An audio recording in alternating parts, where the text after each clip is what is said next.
જનની ચિંતન સભામાં આર્ષ વિદ્યા મંદિર રાજકોટ તથા વડોદરાના સ્થાપક આચાર્ય સ્વામી ધન્યાનંદ સરસ્વતીજીએ ઉત્તમ સમાજના નિર્માણ માટે બાળ કેળવણીમાં મહિલાઓની ભૂમિકા પર ખૂબ સુંદર વક્તવ્ય આપ્યું હતું। રાજકોટ આ વખતની જનની ચિંતન સભામાં આર્ષ વિદ્યા મંદિર રાજકોટ તથા વડોદરાના સ્થાપક આચાર્ય સ્વામી ધન્યાનંદ સરસ્વતીજીએ ઉત્તમ સમાજના નિર્માણ માટે બાળ કેળવણીમાં મહિલાઓની ભૂમિકા વિષય પર ખૂબ જ અસરકારક અને પ્રેરણાદાયી વક્તવ્ય આપ્યું હતું।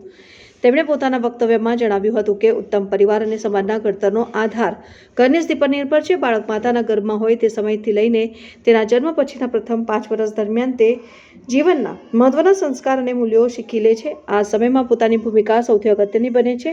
આચાર્ય સ્વામીએ ખાસ ભાર મૂકી જણાવ્યું હતું કે ઉત્તમ સમાજની રચના માટે પરિવાર સ્તરે સંસ્કારપૂર્ણ વાતાવરણ જરૂરી છે। સમયની સાથે બદલાતા જીવનમાં પણ આપણે જે કંઈ ધર્મ સંપ્રદાય કે સમાજના હોઈએ તે છતાં દરરોજ સાંજની પ્રાર્થના કરવી અને રાત્રે ઓછામાં ઓછા 15 મિનિટ પરિવારના તમામ સભ્યો સાથે બેસીને પોતાના વિચારોનું આદાન પ્રદાન કરવું જોઈએ। આ પ્રથા પરિવાર વચ્ચે પરસ્પર સમજ, સ્નેહ અને સંસ્કારને મજબૂત બનાવે છે। સભામાં ઉપસ્થિત મહિલાઓ અને શ્રોતાઓએ આ વક્તવ્યને ખૂબ જ આત્મસાત કર્યું હતું અને સમાજમાં સકારાત્મક પરિવર્તન માટે આ વિચારોએ નવી દિશા આપી હતી। બ્યુરો રિપોર્ટ, સત્ય ટીવી ન્યૂઝ, અંકલેશ્વર।